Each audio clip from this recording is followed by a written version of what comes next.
Сәлем. Бүгін біз каналымызда сакура ағашының гүлдеп тұрған уақытын саламыз, бейнелейміз.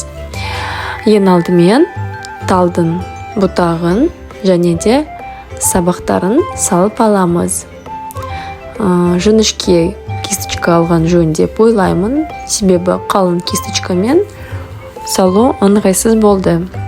Сабақтарын салып аламыз. Сабақтары дәл менікіндей болу міндетті емес.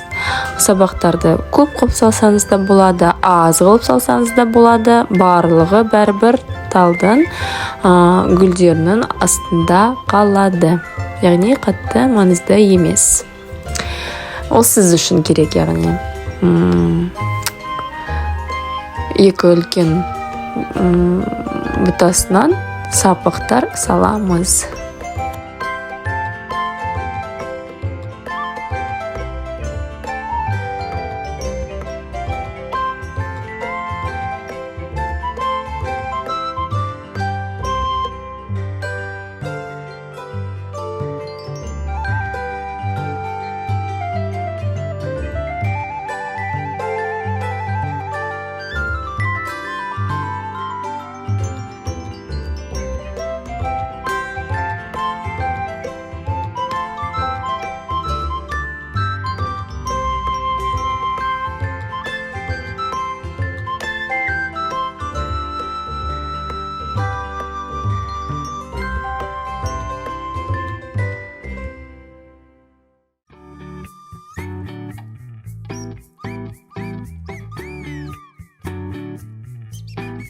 Ал енді ағашымызды жақсылап бояймыз. Ол үшін бізге сары және де ақ түс қажет болады. Түп жағынан жоғары жағына қарай кисточкамен ұрғылау тәсілі арқылы бояп шығамыз.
Ағаштың астындағы шөпті, жерді салу үшін бізге өзіміздің жаңағы сары түс және де оған жасыл түсті қосып араластырып, өте ақшыл түсті, жасыл түсті шығарып аламыз.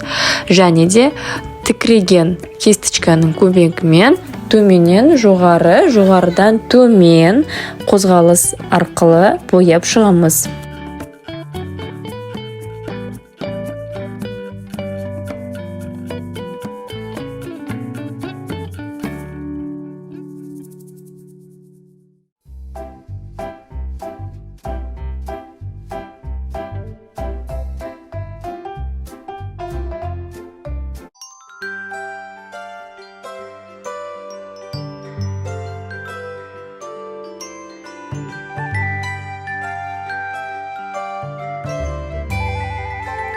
Енді бұл шөптердің реңін кіргізу үшін қоңыр немесе қара түсті пайдаланып, шөптің төменгі жағын осылай бояп шығамыз.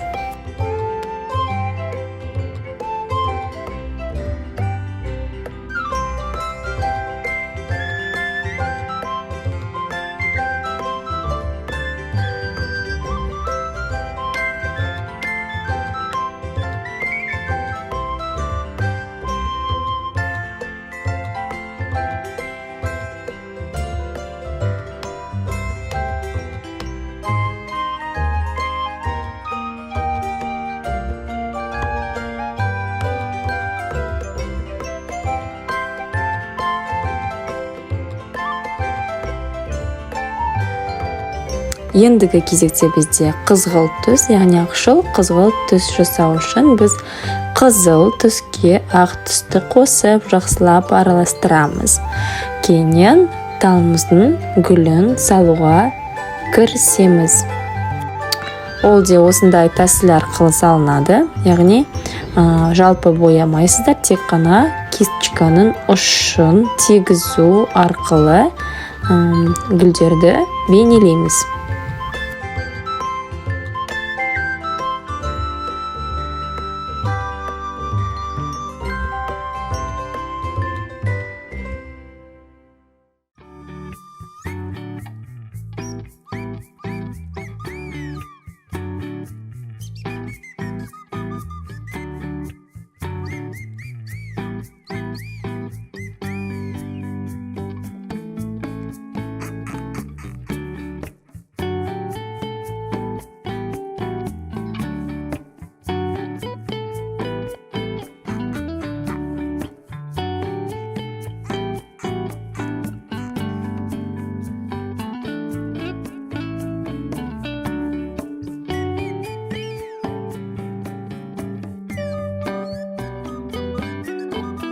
Барлық сабақтарды толтырып шықтық осылай.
Ал енді осы қызғылт түске қоңыр түсті араластырып, талымыздың ортаңғы бөлімін бояп шығамыз. Ол не үшін қажет десеңіз, ол біздің талымыздың тереңдігін айқындау үшін қажет.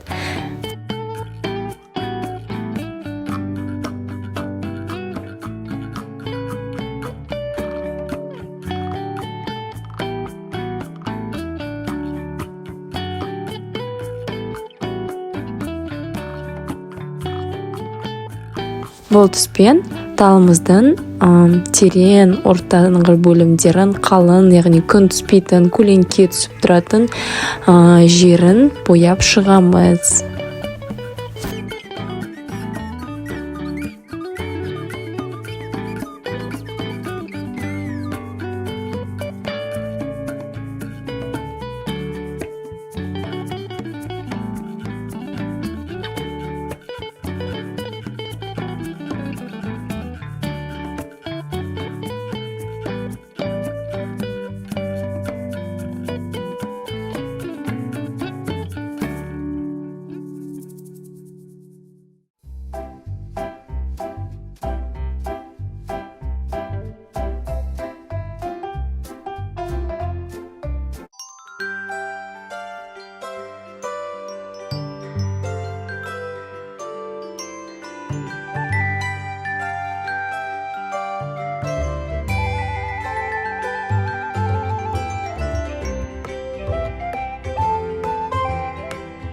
Менің талымның сабақтарының барлығы бояудың астында қалғандықтан қазір кішкене сабақтарын қара түспен басып бояп жіберемін.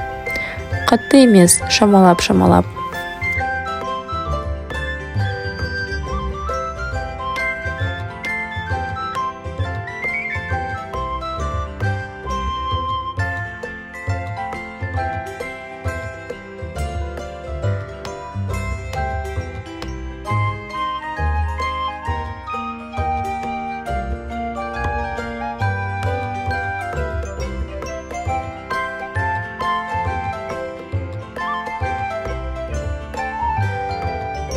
Ал енді қызғылт түс жасаймыз. Тек қана бұл қызғылт түс бірнеше тонға ақшыл болады. Сондықтан ақ түсін көбірек қосамыз. Сол түспен талымыздың шеткі бөлімдерін бояп шығамыз, яғни ағартып шығамыз. Яғни ол біздің гүлдеріміздің арасындағы жарқылдың бейнесі деп айтсақ та болады.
Барлығы да ұрғылау тәсілі арқылы жасалынып жатыр.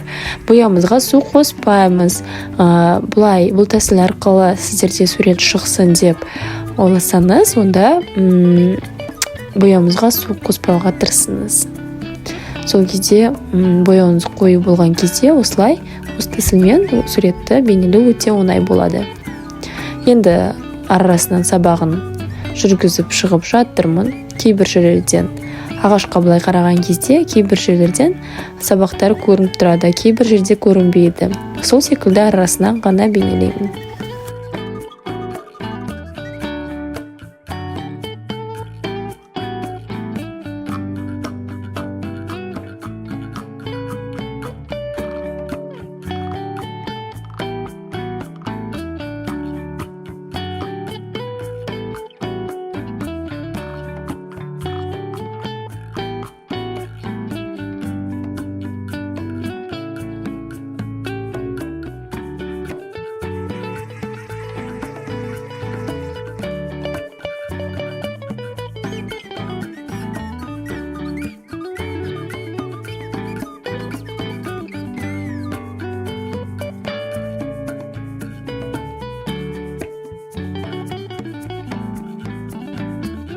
Қызғылт түсті алып, жасыл шөптің үстіне де осындай кішкене қызғылт түспен бояп шығамын. Ол яғни біздің талымыздан түскен жапырақ немесе гүлдің бейнесі.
талымыздың жетіспей тұрған жеріне осындай сары ақ түсті қосып жіберемін, яғни талымды бояп шығамын, дұрыстар.